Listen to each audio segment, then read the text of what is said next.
అందరికీ నమస్కారం.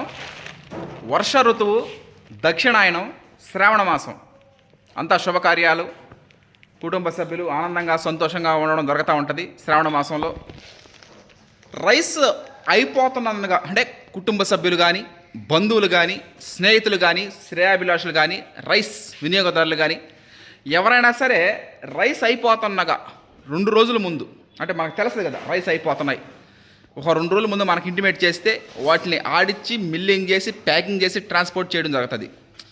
ఎందుకంటే వర్షాకాలం రాబోయేదంతా వర్షాలు కాబట్టి కరెంటు ఉండొచ్చు, ఉండకపోవచ్చు.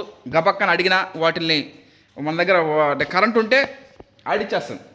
ఒక 10-15 నిమిషాలు ఆడిచ్చేసి ఒక గంటలో వేసేయడం జరుగుతుంది. వానాకాలం కాబట్టి కరెంట్ అనేది పోవడం రావడం మన చేతిలో ఉండదు కాబట్టి అందులో ట్రాన్స్పోర్ట్లో కూడా కొన్ని రోజులు పడుతుంది కాబట్టి ఒక 2 రోజులు ముందుగా ఇంటిమేట్ చేయాలని Harshad Vihar and team members కోరడం జరుగుతూ ఉంది. Okay, thank you.